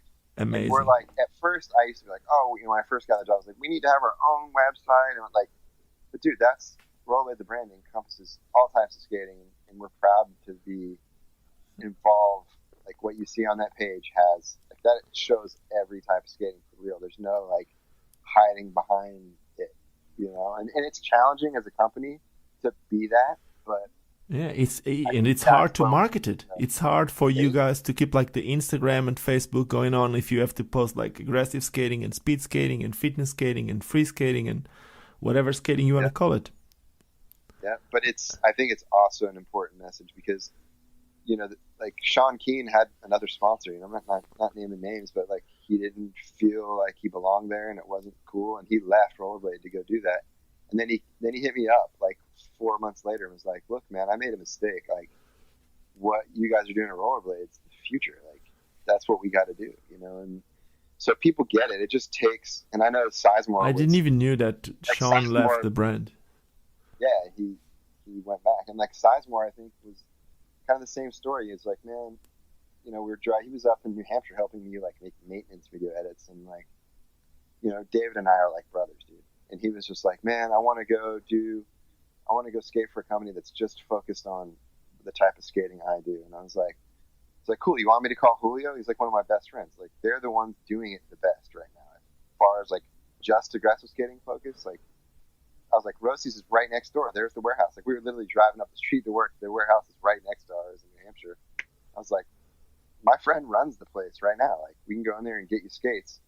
He's like, no. I was like, yeah, dude. Like, I was like, David, I'm not gonna sit here and like beg you to stay in somewhere where we're not doing what you think you should be doing. It's just so like he was the first. He was one of the first guys that he put it on the team, right? When he became. Yeah, it just changed so much. All of the dudes, well, again, I don't want to name names, but there was a big group of cool dudes that made fun of David. So that's what I was going to say. It's just like he became from the guy that used to use a yellow helmet and yellow pants to the coolest guy in the whole game right now. Huh? Robert Guerrero and I were like older brothers to him. We were like, dudes, like, you're getting, because he used to get bummed, dude, because like these cool dudes that, from the cool guy posse, whatever, like, I'm not naming names, but make fun of him. And he would, like, literally be really upset. He'd be like, David, dude, your skating is on another level. And when you figure out when you feel confident in you, it's going to be so sick, man. And just do you, man. Like, we think your yellow helmet and pink pants are whack. And then we told you that before you went to the contest. And you're the rebellion teenager. And you went out there and you did it anyway. And this is the repercussion, man. But like, you got to understand that you're so damn talented at skating that everyone, once you feel comfortable in your own skin, is going to see that. And and it's just like being a dad of a young kid. It was like, I saw it all unfolding, and I was like, little dude's going to want to go be with the older cool dudes when he gets older. And sure enough, we had that discussion, and I was like, David, I think you should go skate for this other brand, and like, let's make it happen. Like, and that's what people don't understand. That's cool that you, as a team manager for Rollerblade, somehow. You're not gonna like sit there and BS somebody, Like, of course. I knew what my mission was, and it's like to push skating as a whole. His mission was to be very, very like niche focused, and it just wasn't gonna work, Yeah, that makes sense. So that's why. That's why what happened with David. And we fully respect each other. Like, we see each other now. It's just like, man, I'm psyched for him. He's doing what he wants. He probably makes less money, but he's doing exactly what he wants, man. And he's like making videos, and he has full control over what he's doing. And he has like the old retro looking skate, and like. And people look at him as an idol. So he's not the weird kid using the weird color pants and whatever. He's like one of the coolest guys. He's paid his dues. I mean, like, we helped teach David how to do tricks when he was a little kid at Skatepile, Like, I just remember in the beginning of Barely Dead, he's doing a 540 true top soul down rail. Like, down a street rail. Like, I don't know if I've seen anyone else doing it like that. So it's awesome, man. That says it all. Cool to see. Tom, so many stories like that. Skates, what do you have planned? You don't need to go through details. What do you have any ideas? Is there anything new coming out that you want to say about it? It doesn't matter. It doesn't need to be small wheels, big wheels. You said before that you're not only working with aggressive skates. So yeah, so dude, there's a lot. Yeah, man. it's cool. We've got a bit of a budget for innovation and exploration right now at Rollerblade, and so I'm working on all kinds of weird things, trying to test some different ideas out. And so, yeah, for sure, it's Okay, so I'm gonna make specific questions. Do you have any aluminum frame coming out?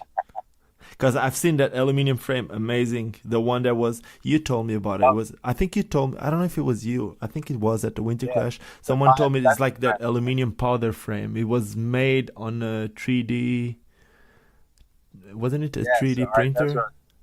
Those are a little bit mixed up things. So there was, so Kyle Sola made, like out of his own budget, he made some aluminum frames, UFS frames. Yeah, for people who don't know, those were the frames that people saw Joe Atkinson skating with, right? Yep. Okay. Yep. And so yeah, that's actually specific. Kyle's made those, and I didn't have anything to do with those. Okay. They're awesome. And they were a 3D printed aluminum frame, right? Those were not actually. Those were CNC'd aluminum, which is they take an aluminum block. Yeah, I know, like the wizard frame. Yeah, like the wizard frame. Mm-hmm. But we've 3D printed buckles in aluminum, and you can do all kinds of crazy stuff. Like, so yeah, we're definitely working on new ideas all the time, and all types of skating. You didn't tell me. Is there any aluminum frame coming out or what? No, there's Rollerblade right now. No. Okay. Okay, so any ideas that you want to say? Like, is there any new rollerblade skate being like aggressive skate boot or any new free skate? Because a lot of people always ask if the Metro Blade is UFS. I know it's not UFS, but are you guys thinking about making anything from that Metro Blade into a different type of skate? I would like to do that. Does everyone at the company agree on the same page exactly that yet? No. But we'll see. Okay. I would like to take that skate to another level because I think... Okay, can I give you a suggestion? Yeah. You have a German guy called Sasha. That guy should be on Rollerblade Pro. He is freaking amazing. Sasha Sims? Yes. He's actually from New Hampshire, dude. Is he? But he lives in Germany, doesn't he? No, man. He's moving to California, actually. Is it? I thought he was from Germany. You're going to see a lot more of Sasha. He's next level for sure. That guy. We've got a new skate coming out for his type of skating. And it's going to be crazy for 2018. So I just saw when he bought those old skates and did a fakey backflip over that barrier. Just insane. Oh, dude, he's crazy. And we're going to make an edit of him this summer. So there's going to be... Gabe Holmes got a downhill edit that's going to hit in a few days. Sasha's got stuff in the works. So does Gabe Holmes still skates other type of skates, or he's going like fully downhill? He's fully rollerblade, but yeah, dude, Gabe skates everything. He's freaking ill. Gabe's one of these guys that he's so quiet and unassuming, but you have no idea. He's also like Greg in a way that's like, he can go to the skate park and blow your head off. He can speed skate. He can downhill. Like, yeah. So he's a real wheel addict. Yeah, you're gonna see more stories of these like kind of all-terrain. Perfect. Yeah, for sure. That's cool. And Sean Keane, is he free skating a lot more often now? Because he should be actually like. I first met Sean Keane like in 2001. He was still super, super tiny when I was in Cali for the first time. I went up to NorCal with Ollie Short and Ryan Chudy and a few more guys. And I remember Sean Keane doing an alley-oop. He was trying, he wasn't landing it. There's this really tiny ledge from one of the VGs where Jason Reduda does, like, I think he does an off-cap topsoil or off-cap fishman. Like a really tiny, steep 20-stair ledge, something like that. And Sean Keane was trying like an alley-oop topsoil back then, and he was so tiny. I don't like... Yeah. And I remember that he was also really good at skiing. So that's why I'm asking, like, this guy, is he... He's really good at snowboarding. Yeah, snowboarding. I know that he was really good in snow, something in snow. Like, he must... Yeah. So, yeah, Sean's his style is one of my favorites. So he's just now really messing in the last, I don't know, year and a half, free skating more. And in Atlanta, that's all he's going to be doing for this photo shoot. So I'm super psyched, like, to show that side of him, because he skates incredible. Like, slides, and he's got this free skating style that's like, it's different than Greg's, where it's a little more influence from proper like speed skating. So, you know, Ben and Greg have sort of like this crispy classic free skating. Yeah, they were some of the first free skaters, known. So. And then Sean skates like more aggressively on his free skate style. So or like a new school we want to show all that. Yeah, we want to show all that because it's all really rad. And I think Sean's gonna blow. Him and Sasha are. Do you guys have any marketing project? Like, imagine, like I remember, like 2 years ago, you had the Sven Booker's thing around the world. City Hopper. Yeah, and then last year you had Greg Diaries. Do you have anything like that for this year? Is there any of your skaters just traveling around the world and filming stuff? Not traveling around the world, but we're going to a couple key locations to do some cool stuff. Yeah, that's cool. So this fall you'll see a lot more cool photos and some footage of that type of what I think is the future of skating. Yeah. Perfect. Any UFS big wheel thing coming out? Not yet. Okay. So the development of Metroblade and that stuff was done with Greg and Ben because they're the illest at that type of skating when we first started toying with that market. And their opinion of that was that urban skates should have the heel lift in the frame for maximum control and sliding and stuff. Mm-hmm. And I think that I don't necessarily think that that's the way of thinking anymore with them. And now that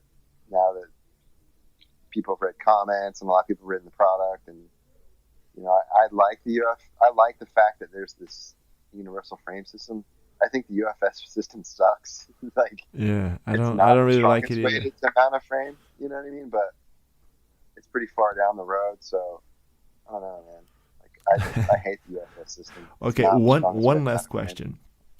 Yeah. So I'm just making this question because he was a really good friend of mine. I know that he wasn't happy. The truth is, I don't think it has anything to do with you. But what happened with Matthias Auger?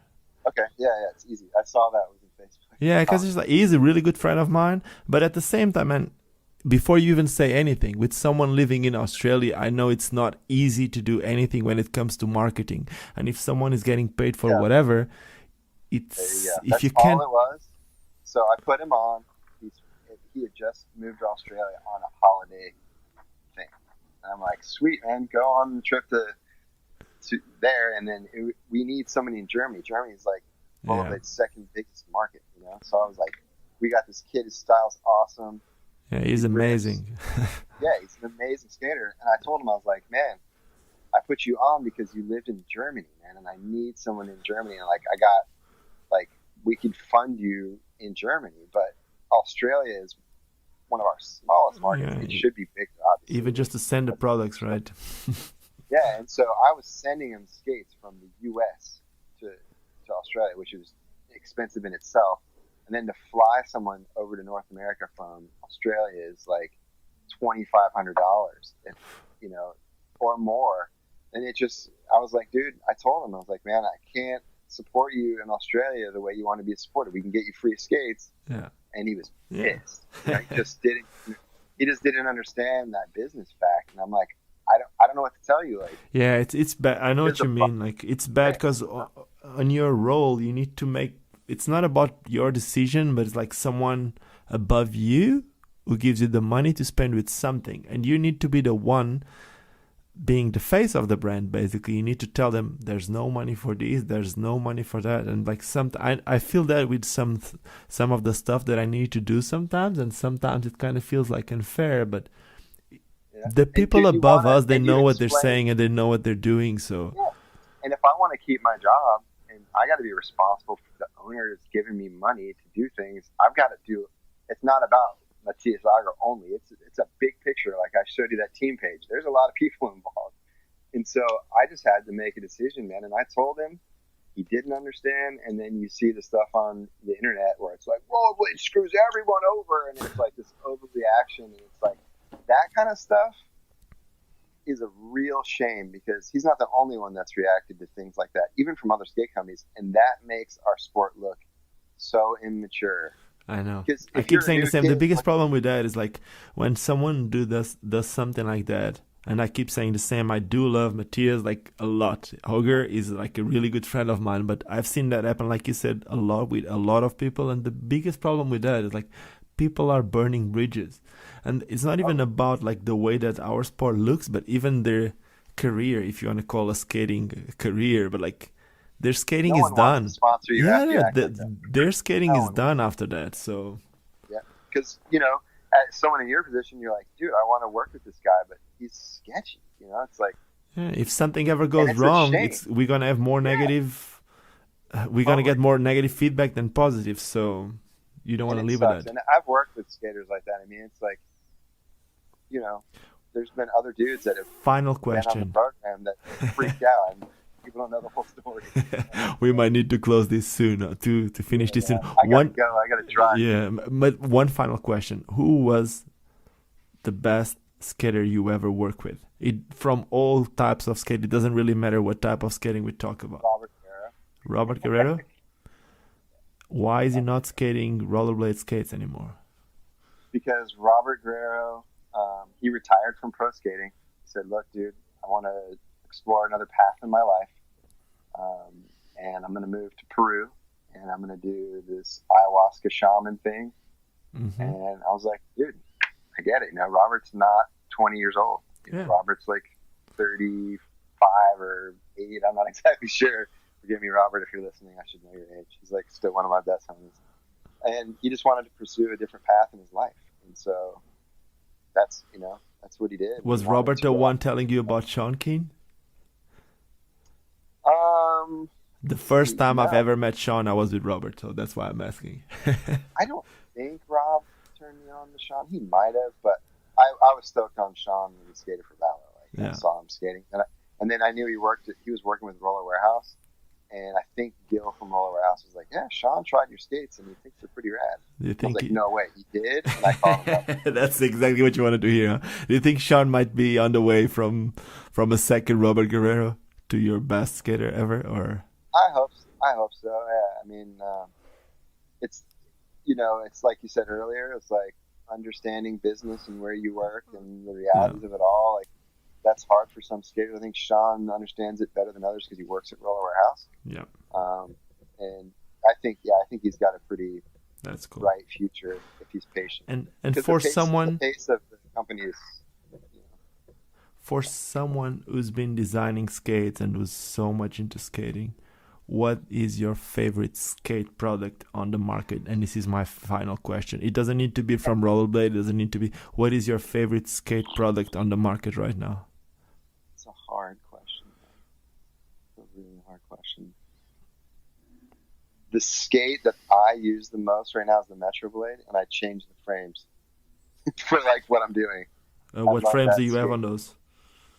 I use 3 different frames. So I use the 80 millimeter 4x1 setup. Mm-hmm. I use the 3x110 setup, and then I have a big groove with a Dremel tool on the bottom so that I can skate marathons in 3x125. That's cool. So I ride that boot more than anything right now, and man, I want to get like skate park skating more. My body is pretty thrashed from that. Man, don't even tell me anything. I'm playing a game of Blade. I think it was the worst idea that I've ever had. I'm playing a game of Blade through this YouTube thing, and with this guy from Brazil. He is freaking amazing. I hope he's not listening to this because he's gonna start doing these tricks. But he did like a 360 soul to backslide to alley-oop porn, and I haven't done 360 souls like him in a million years. So yesterday I was doing 360 souls, and I just missed one. And my elbow, I couldn't move. My wife was making fun of me the whole day and whole night, and now I can't move it that good. So skate parks, like, I love it. I still go with my son; he loves it. He's always wanting to go, and I go, but I just don't fall. And if I fall, I'm like, that's it, like because my body, my lower back. I've had 2 knee surgeries. My shoulders are dislocated and they hurt for no reason now. Like man. 41, all these things that you did that were like, I'm still 5 years away from that. You feel it, dude. So you've got to stretch. I do yoga. I love mountain biking, man, because in New Hampshire I couldn't skate half the year, so I got into mountain biking a lot, and I still do it. And so like now it's like I don't want to have like a blasted hip or a sore wrist where I can't mountain bike. So I speed skate a lot, and I just shredded the skate park, mushroom lady stuff. The thing with me is like I was just so concerned because, man, my wife, she's like 38 weeks pregnant. I got my phone like as loud as I can get, and you can't. and she's calling me outside right now. She's like, she's mad at me right now because Kevin James from Canada is he's living in Barcelona and is in Cape Town, and we need to go out now for drinks. Anyway, I was just saying that after my fall, I'm just scared that we have the kid and then I can't grab my baby. So it's my first baby, so I don't want to be messed up. I might need to skate a little bit softer for the next few. Well, good luck, man, and what you're doing is awesome. I'm watching all the stuff you're doing. Thank you so much, Tom. Okay, really nice from you to find this time for us to talk. I think people will appreciate it. Okay. Yeah, we could go on for probably 4 hours. You know? I know. We might need to do a part 2 one day. Bye, thank you so much. Thank you. Bye, Tom. And that was it. This was Tom Hyser, straight from the USA, team manager, product development, and someone who works on the marketing from Rollerblade. He was the one telling us the right name is inline skating, but people keep calling it Rollerblade. So it's up to you. You call it whatever you want. Anyway, I hope you enjoy these skate talk. And if you did, you know what you need to do. You should subscribe to the channel. Underneath this video, there's this little button saying subscribe. If it's red, that means that you didn't click on it. You're not subscribing to the channel. If you click on it, it's gonna become gray. Once it's gray, on the side there's like a little bell. If you click on that bell, you'll get notifications every time that I upload a video or one of these skate talks. And that's it. I want to say thank you to Tom Hyser for finding the time to speak with us. And that's it. Hope you enjoyed. Thank you so much for hearing these guys. Cheers. Vou viver até quando